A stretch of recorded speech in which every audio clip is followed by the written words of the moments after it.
आज संविधान शिल्पी डॉक्टर भीमराव अंबेडकर का जन्मदिन है। हम सब उन्हें बाबा साहब के नाम से भी जानते हैं। स्वाभाविक है, कृतज्ञ राष्ट्र डॉक्टर अंबेडकर को याद कर रहा है।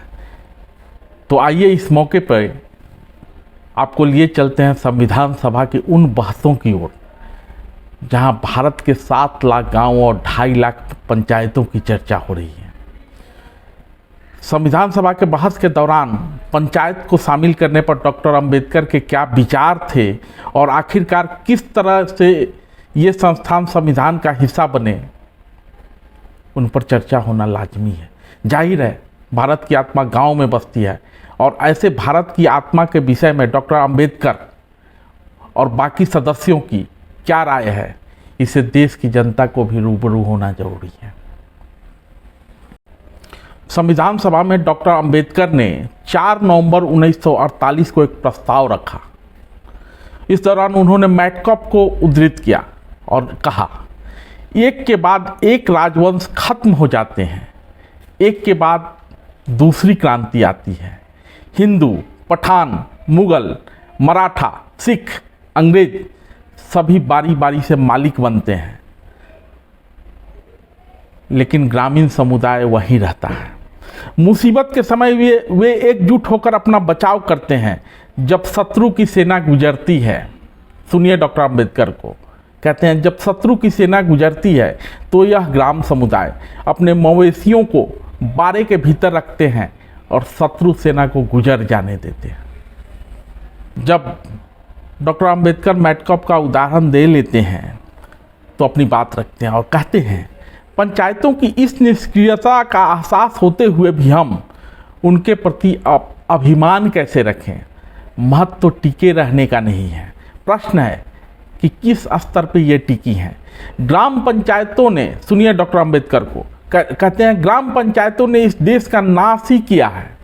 हमारे देहात और हमारी पंचायतें स्थानिक अहंकारों की गंदगी से युक्त अज्ञान की गुफा, संकुचितता और जातिवाद की प्रतीक बन गई हैं। ऐसे पंचायतों को इकाई कैसे बना सकते हैं। कहते हैं डॉक्टर अंबेडकर, मुझे खुशी है, खुशी जाहिर करते हैं, मुझे खुशी है संविधान खत्म कर व्यक्ति को इकाई माना गया। डॉक्टर अंबेडकर को संविधान का जनक माना जाता है और गांधी को राष्ट्रपिता। ऐसे में लाजमी है कि इन 2 महापुरुषों के ग्राम संबंधी विचारों की तुलना हो।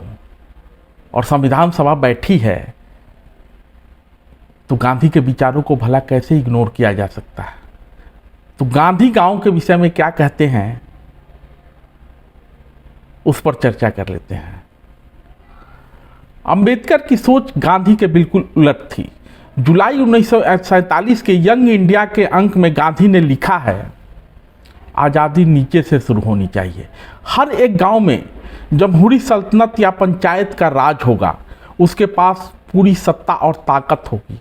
इसका अर्थ यह है कि हर एक गांव को अपने पांव पर खड़ा होना होगा, अपनी ज़रूरतें खुद पूरी कर लेनी होगी ताकि वह अपना सारा कारोबार खुद चला सके, यहाँ तक कि वह सारी दुनिया के खिलाफ अपनी रक्षा खुद कर सके।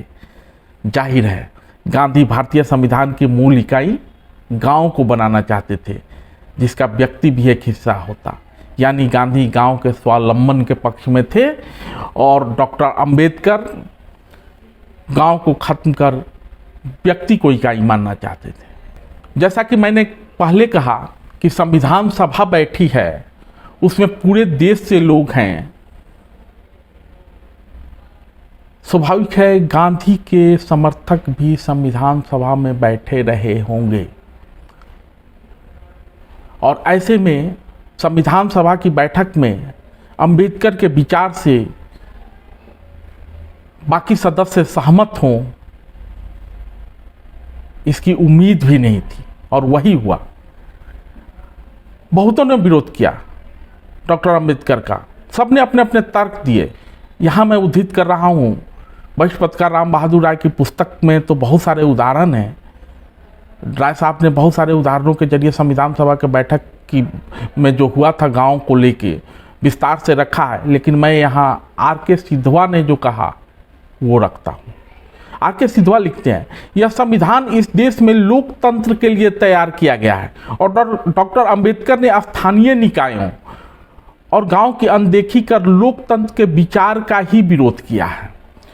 स्थानीय निकाय देश की सामाजिक और आर्थिक जीवन का आधार हैं और अगर इस संविधान में स्थानीय निकायों के लिए कोई जगह नहीं है तो मैं आपसे कहना चाहूँगा यह संविधान विचार के काबिल ही नहीं है।